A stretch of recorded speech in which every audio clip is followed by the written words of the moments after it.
investigador de Yaguarón, Jorge Muniz, investigador independiente de Vergara, departamento del 33, y vamos a hablar sobre la toma de Yaguarón en 1865. Dos miradas, ¿no?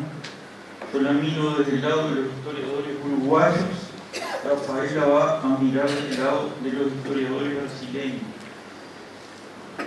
Y acá traje escrito algo para no perder mucho el tiempo, ¿no?, en el hilo de lo que vamos a hablar.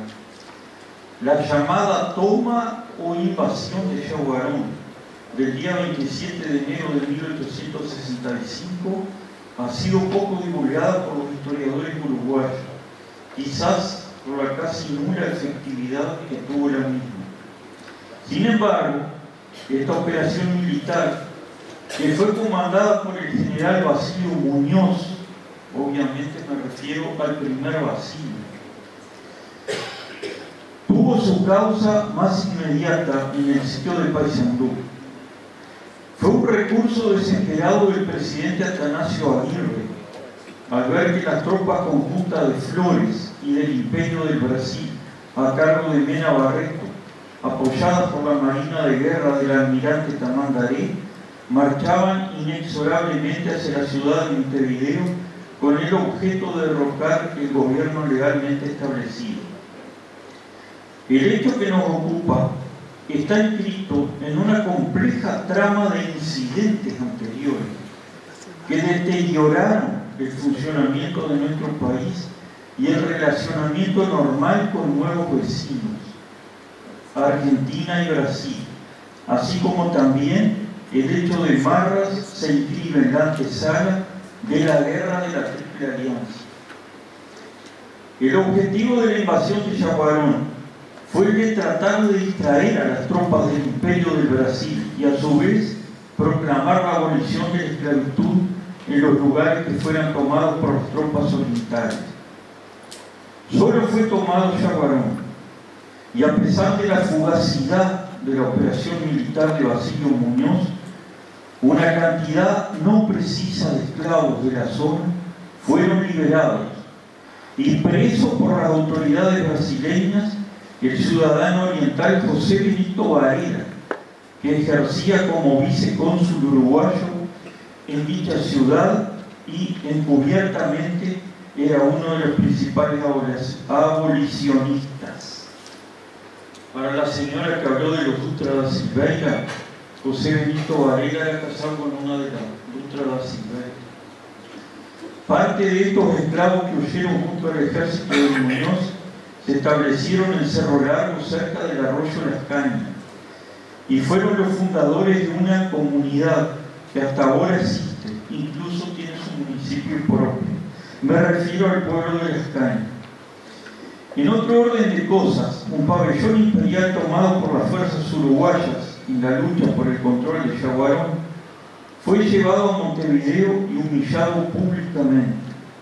Eso desató el enojo del mariscal Mena Barreto, quien además tuvo ahí un pretexto para dar rienda suelta al proyecto Lucía con Z, del cual era uno de sus más fieles representantes y que no era otra cosa que concretar en los hechos la anexión del Uruguay al Brasil como una nueva versión de la antigua Cisplatina.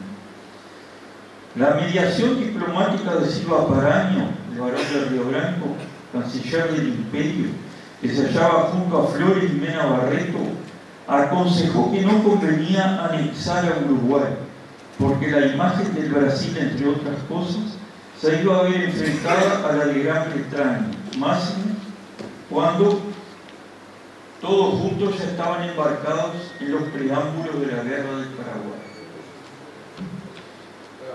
Bueno, para que ya presentó acá, yo voy a intentar ser lo más breve posible.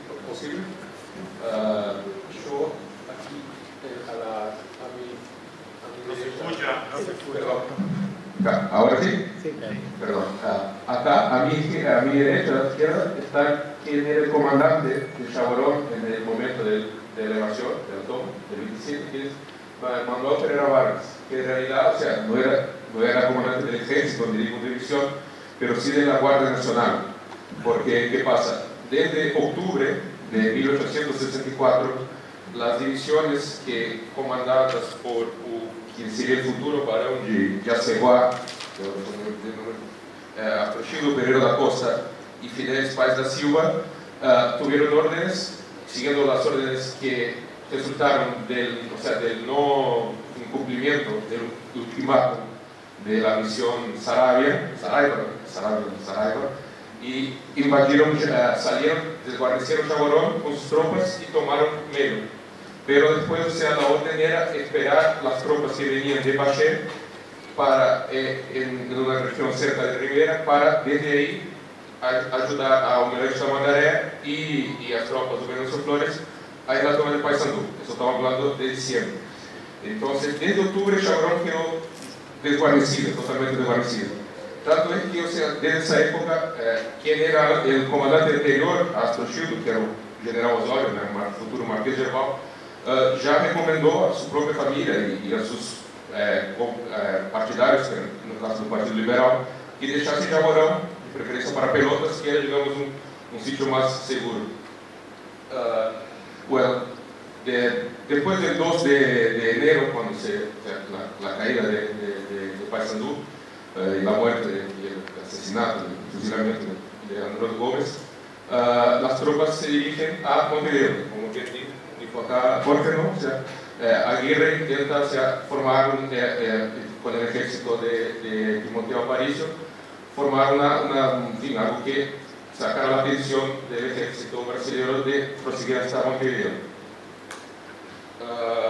A partir ya más o menos del 15 de enero, ¿no? Estamos hablando que la toma terminó el 12 del 15, ya empiezan los rumores, de que tropas, empiezan los rumores en Chaguarón, ¿no? De que tropas de Timoteo Aparicio y Basilio Muñoz estaban a camino.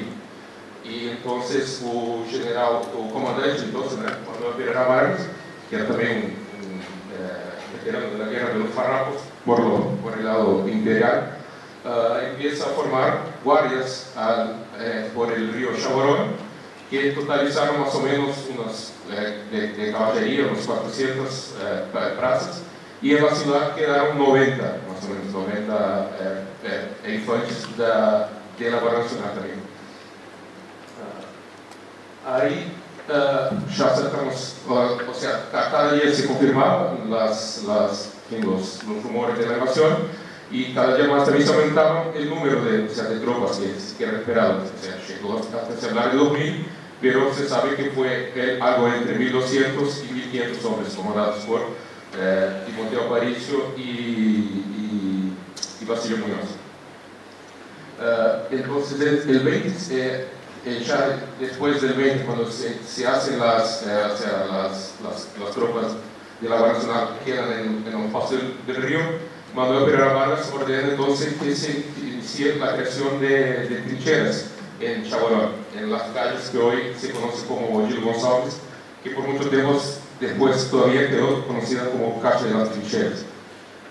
Entonces, los orientales acampan el 26 de enero en el Paso de la Armada, y más o menos por las 7 de la mañana invaden el territorio brasileño, y de ahí hasta más o menos a 10 horas van, de ahí se encuentran las guardias que estaban por el río, y van las tropas, viendo que tenían las tropas brasileñas que no tenían superioridad numérica, van retrocediendo hacia el casco urbano de la ciudad, que indicado aquí un poco, más o menos ahí.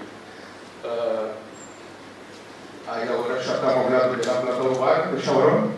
Acá en cinza, ahora me olvidó el gris, sería el casco histórico y el casco de aquella época de la ciudad vieja, digamos, de Chaguarón. El ataque se dio por dos frontes, digamos así.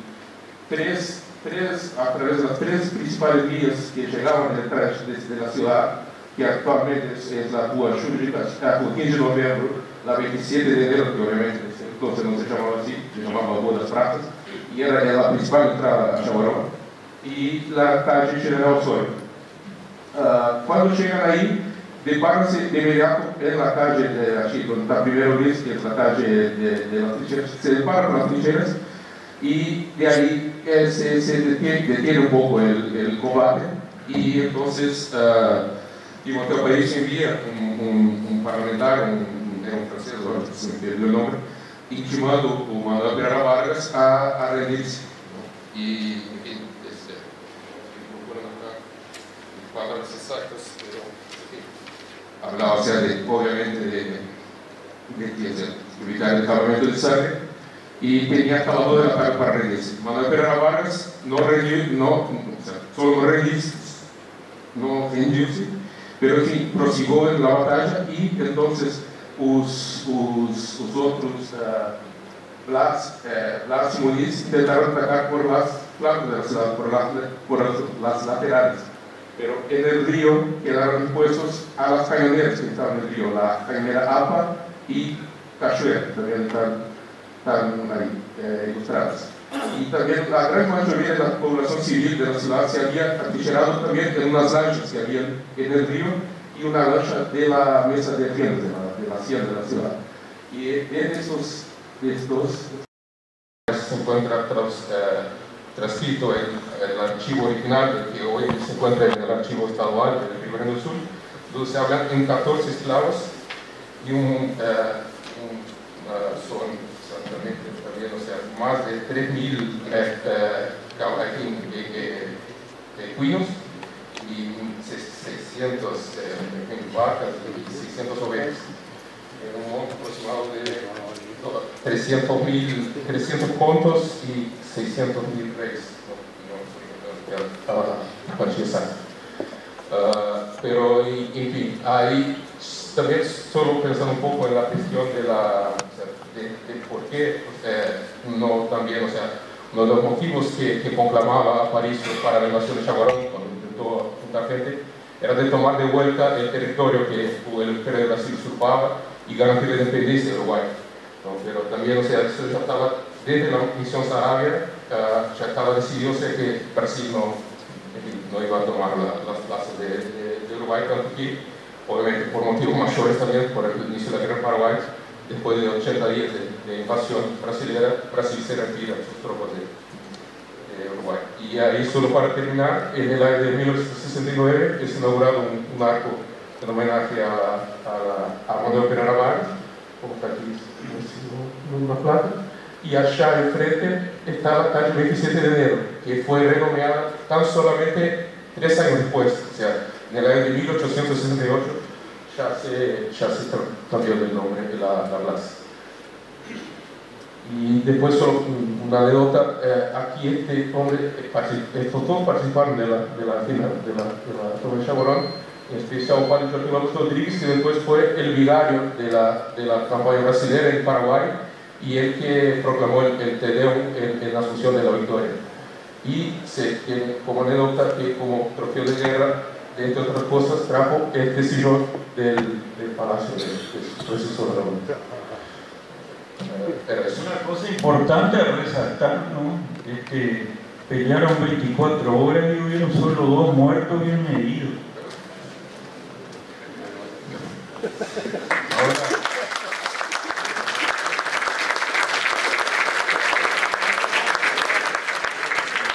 Ninguno se preguntó con qué pelearon.